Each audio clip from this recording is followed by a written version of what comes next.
Hello everyone. So code படத்தோட review தான் இந்த வீடியோவில் பார்க்க போகிறோம். ஸோ கோட் படம் எப்படி இருக்குது, ஸோ பார்க்கலாமா வேணாமா அப்படின்றத இந்த ரிவ்யூவில் சொல்கிறேன்.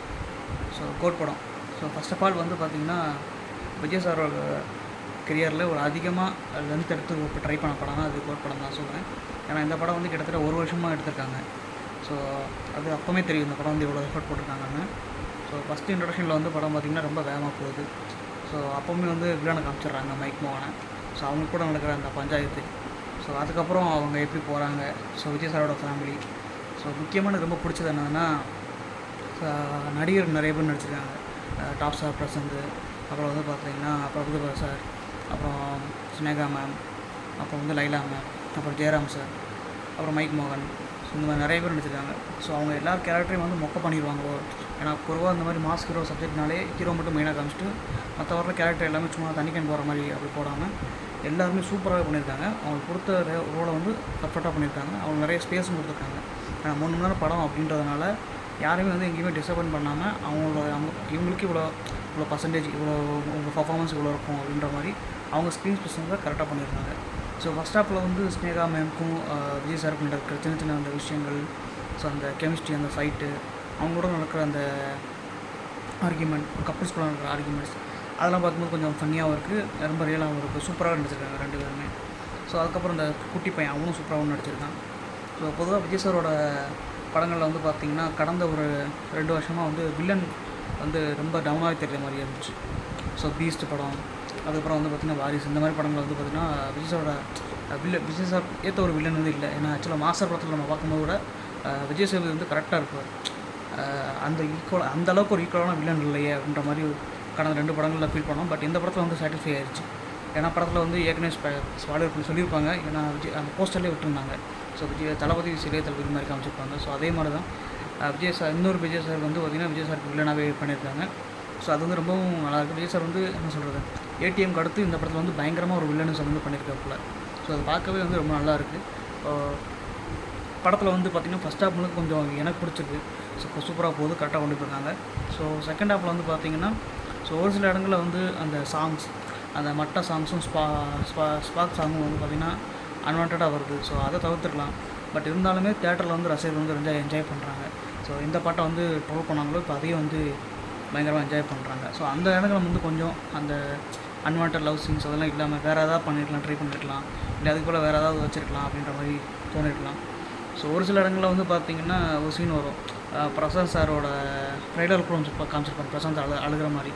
ஸோ அந்த சீன் வந்து படத்தில் காட்டுறாங்க. ஸோ அந்த சீன் வந்து என்ன சொல்கிறது, அவ்வளோவா ஒரு கனெக்ட் ஆகாத மாதிரி ஒரு ஃபீல் ஆச்சு. அந்த சீன் எதுக்கு அப்படின்ற மாதிரி தெரில. ஸோ அது போல் வேறு ஏதாவது பண்ணியிருக்கலாம். ஸோ அந்த மாதிரி இடங்களில் கொஞ்சம் ஸ்லோவாக போகிற மாதிரியே ஃபீல் ஆச்சு. மற்றபடி அடுத்த முக்கியமாக யுவன் சார் வந்து பார்த்திங்கன்னா சூப்பராக பண்ணியிருக்காங்க. அந்த ஃபஸ்ட்டு என்ன சொல்கிறது, இன்ட்ரொடக்ஷன் சீனில் வந்து பார்த்திங்கன்னா விஜய் சார் வந்து அந்த ட்ரெயினில் காட்டுவாங்க. அப்போ வந்து அந்த கன் எடுத்துகிட்டு ஃபயர் பண்ணிகிட்டு இருப்பார். அப்போ பேக்ரவுண்டில் ஒரு பிஜிஎம் வரும். அந்த பிஜிஎம் இன்னும் மைண்டில் ஓடிக்கிட்டே இருக்குது. ஸோ அந்த பிஜிஎம் வந்து நல்லாவே சூப்பராக போட்டிருக்காரு. ஒரு லேடிஸ் வாய்ஸில் வந்து ஏதோ ஹம்மிங் மாதிரி ஒரு சவுண்ட் ஒன்று வரும். அது சூப்பராகவே இருக்குது. அது கேட்குறதுக்கு ரொம்ப நல்லாயிருக்கு. அந்த பிஜிஎம் அந்த ஃபைட்டுக்கு ஏற்ற என்ன சொல்கிறது, ஒரு லேடிஸ் வாய்ஸ் வரும், விஜய் ஃபைட் பண்ணிகிட்டு இருப்பார். அது சூப்பராக இருந்துச்சு அது இப்போ தேட்டரில் பார்க்கும்போது. அப்புறம் முக்கியமாக சொல்லணுன்னா ட்ரெயிலரில் காமிச்சிருப்பாங்க, இன்னொரு விஜய் காமிச்சிருப்பாங்க, அதையும் காமிக்கிறாங்க. ஸோ அந்த சீன் வரும்போது கொஞ்சம் ப்ளர் பண்ணி காமிக்கிறாங்க. ஏன்னா அது பார்க்கறது கொஞ்சம் வந்து பார்த்திங்கன்னா விஎஃப்எக்ஸ் பண்ணியிருந்தாலுமே அவ்வளோ கனெக்ட் ஆகாத மாதிரி ஒரு ஃபீல் ஆச்சு அந்த 17-18 வயசு உள்ள விஜய் சாரை காட்டும்போது. அதுக்கப்புறம் இன்னொரு பயங்கரமான ஒரு இது உண்டு. ஸோ ட்ரெய்லர்லேயே நீங்கள் பார்த்துருப்பீங்க, ஒரு விஜய் சார் வந்து பார்த்திங்கன்னா இந்த ஒரு லேப் மாதிரி இருக்கும், அந்த லேபில் இருந்து வர மாதிரி காட்டியிருப்பாங்க. அந்த விஜய் சாரும் காட்டுறாங்க. பட் காட்டும் போது வேறு ஒரு கெட்டப்பில் காட்டுறாங்க. அந்த கெட்டப் எனக்கு ரொம்பவும் பிடிச்சிருந்தது. ரெண்டாவது அந்த கெட்டப் வரும்போது ஒரு பிஜிஎம் ஒன்று வரும், தளபதி அப்படின்னு சொல்லி சொல்கிற மாதிரி. அந்த கெட்டப்பில் வந்து க்ளீன் ஷேப் பண்ணியிருப்பார். க்ளீன் ஷேப் பண்ணிட்டு அந்த நடி ஊச்சி எடுத்து அந்த ஹேரை வந்து சூப்பராக லாங்காக வளர்த்து பார்க்க சூப்பராக இருக்கும். எனக்கு தெரிஞ்சு அந்த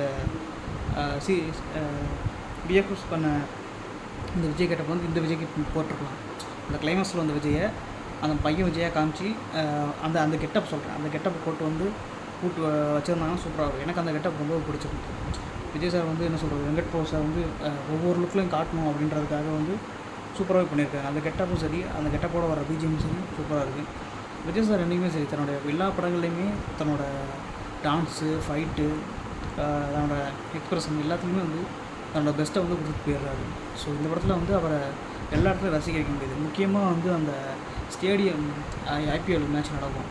ஸோ அதில் அந்த வில்லன் விஜய், அந்த பையன் விஜய் வந்து பண்ணுற இந்த டான்ஸ் ஆடுவார், அந்த பாட்டு ஓடிட்டு டான்ஸ் ஆடுவார், அந்த சீனாக இருக்கட்டும். அப்புறம் அவங்களுக்குள்ள நடக்கிற அந்த விஷயங்கள். அப்புறம் யோகி பாபு வருவார், யோகி பாபுக்கும் விஜய் சாருக்கும் நடக்கிற அந்த ஆர்கியூமெண்ட்டு. ஸோ அது எல்லாமே வந்து பார்த்திங்கன்னா சூப்பராக பண்ணியிருக்காரு விஜய் சார். வெங்கட் சார் வந்து நல்லா பண்ணியிருக்காரு.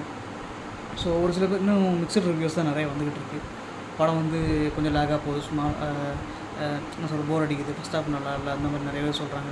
ஸோ அப்படி இருந்தால் ஒவ்வொருத்தங்களும் ஒரு கருத்து இருக்கும். ஸோ உங்களுக்கு எப்படியோ ஸோ அதை நீங்கள் பாருங்கள். ஓடிடியில் வந்து பார்த்தாலும் சரி, தேட்டரில் போய் பார்த்தாலும் சரி. ஸோ ஒரு விஜய் சாரோட சொல்கிறேன், ஒரு என்டர்டெயினான படங்களில் இந்த படமும் ஒரு முக்கிய படமாக இருக்கும். ஸோ கண்டிப்பாக போய் பார்க்கலாம் அந்த படத்தை. So thank you. வேறு ஒரு வீடியோவில் பார்க்க மறக்காமல் சப்ஸ்கிரைப் பண்ணிடுங்க, லைக் பண்ணிடுங்க, ஷேர் பண்ணிடுங்க.